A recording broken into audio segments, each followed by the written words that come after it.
c'est le plus grand rassemblement de montgolfières au monde. Nous sommes donc avec des stars de ce mondial, ils sont là tous les 2 ans. Alors, on les surnomme les 3 mousquetaires, voilà, donc je le répète, Jean-François Clairvoy, Gérard Felzer, Bertrand Piccard et Philippe Buron-Pilâtre qui vient compléter cette équipe, donc le fondateur et président du Mondial Ballon. Ah, je vais commencer. En fait, je me rends compte que il y a 30 ans, j'avais 30 ans de moins, et que fêter une 15e édition, ce qui est bien quand il y a un mondial air ballon, c'est que c'est tous les 2 ans. Donc c'est un peu comme ceux qui sont nés le 29 février, ça marche que par les bissextiles. Donc en fait, je n'ai que 38 ans. Donc voilà, et puis c'est la fidélité. On est en train de comparer nos âges, on était en train de comparer qu'est-ce qu'on faisait en 1989, qu'est-ce qu'on faisait quand on a lancé le mondial air ballon et depuis combien de temps. Alors Jean-François, ça fait un peu 22 ans je crois, Gérard, ça fait je ne sais plus combien d'années. Oui, Paris Air Folie, mais on avait fait aussi le Tour de France ULM et puis le Tour de Paris ULM. Et puis Bertrand, ça doit faire presque aussi 30 ans. Donc en fait, regardez, on n'a pas véritablement vieilli. Alors je vais passer le micro à Bertrand. C'est-à-dire qu'on est toujours aussi jeune, mais depuis plus longtemps. Mais à part ça, ce que je trouve formidable dans ce festival de Chamblay, c'est que c'est pas seulement du vol, c'est aussi de retrouver les copains. Et les copains parmi les pilotes, mais aussi dans le public, il y a des gens qui viennent régulièrement. Et on se retrouve tous les 2 ans comme si on ne s'était jamais quitté. C'est toujours cette ambiance incroyable, c'est toujours cette passion. Et c'est toujours la pointe de toutes les nouveautés. Là, je viens de voler avec des tout derniers autogires. Autrefois, ça vibrait, c'était insupportable. Aujourd'hui, c'est totalement calme, c'est hyper précis au pilotage. C'est un nouveau modèle qui vient d'arriver. Et Philippe m'a permis d'essayer ça il y a une demi-heure. Donc je reviens tout content. Bonheur, quelquefois, et c'est l'esprit de ce mondial air ballon qui est là à chaque fois, tous les 2 ans, qui nous remet les pendules à l'heure. Parce que quand on a vu hier en vol avec Bertrand Piccard, quand on est pilote de ballon, comme je ne le suis pas mais que Bertrand l'est, et pour vous donner encore plus envie, la 15e édition, il y a une chance extraordinaire, c'est qu'on a tous les 4 sorti un livre. Et c'est la première fois qu'on va dédicacer ensemble.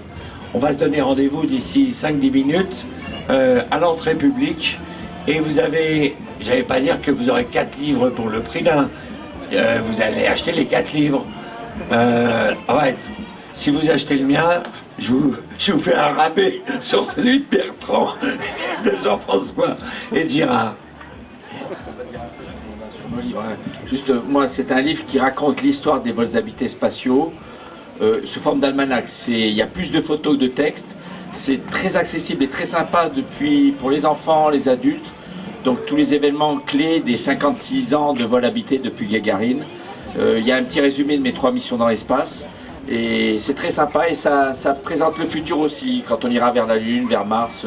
Voilà, c'est le livre que je présente, qui s'appelle « Histoire de la conquête spatiale ». Grâce à l'électricité solaire, est-ce que cela a un avenir pour nous? Alors, ça a bien sûr un avenir, mais peut-être pas exactement comme on l'a conçu sur Solar Impulse. Solar Impulse était construit pour pouvoir voler jour et nuit, sans aucun carburant. Donc on avait une envergure immense, 72 mètres, un poids très léger, très compliqué à construire, très compliqué à piloter. Je pense que c'est l'avion le plus difficile à piloter qui existe aujourd'hui. Et c'est pas ça dont on a besoin pour transporter des passagers. Ce qu'il faut pour transporter des passagers, c'est un avion dont les batteries sont chargées au sol. Alors peut-être avec les panneaux solaires de l'aéroport, mais c'est des batteries chargées au sol. L'avion va voler 2, 3, 4 heures. Et je pense que dans moins de 10 ans, on aura 50 passagers qui voleront dans des avions électriques. Solaires, pas forcément. Et alors en un mot, quand vous voliez, à quoi vous pensiez, voilà, dans cet avion solaire, qu'est-ce qu'il y avait autour de vous, qu'est-ce que vous entendiez, voilà, en un mot Au début, d'abord je vois mon ami Gabi, et on parlait d'amitié ici, et René, qui viennent de nous rejoindre. Salut les amis, avec Marco et Christiane, c'est mes équipiers qui viennent d'arriver. Donc il va bientôt faire beau temps, vous êtes là, on va voler tout de suite. Hein. À part ça, non, ce à quoi je pensais quand je volais sur Solar Impulse, c'est qu'au début, j'avais l'impression d'être dans l'avenir. d'avoir un avion qui volait sans carburant, sans bruit, sans pollution, et de me dire je suis dans le futur. Et en fait, c'était pas du tout le futur.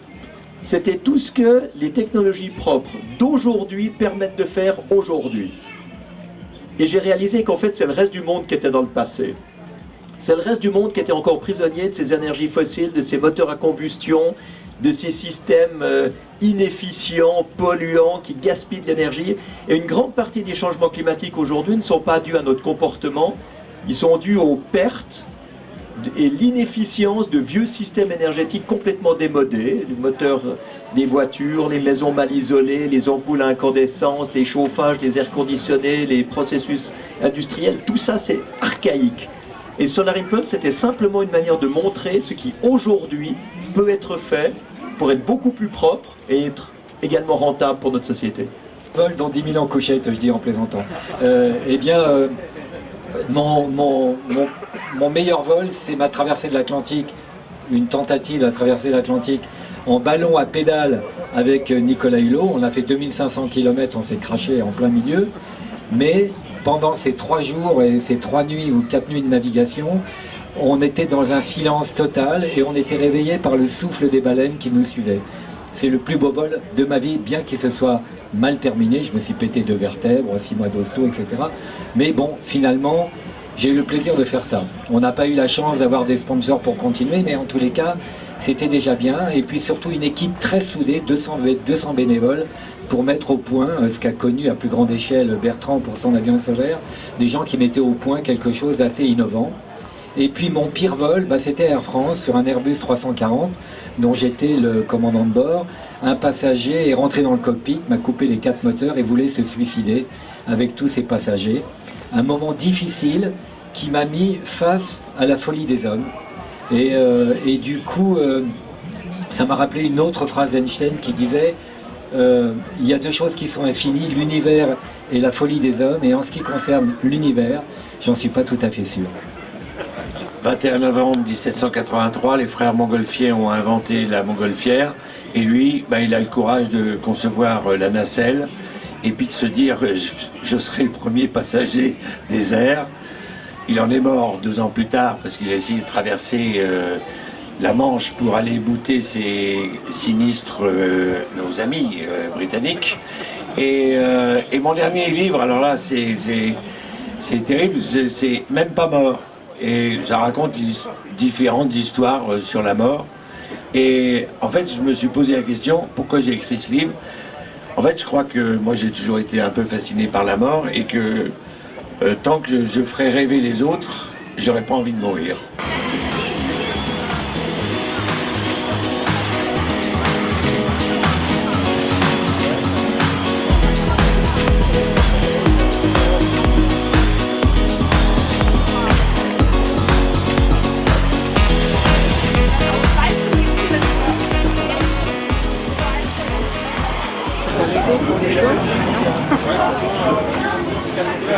Vous pouvez aller essayer toutes les animations qui sont disponibles comme le ventre d'un ballon ou encore la confection de mini-fusées. L'organisateur du Mondial Air Ballon, vous pouvez les rejoindre en anglais.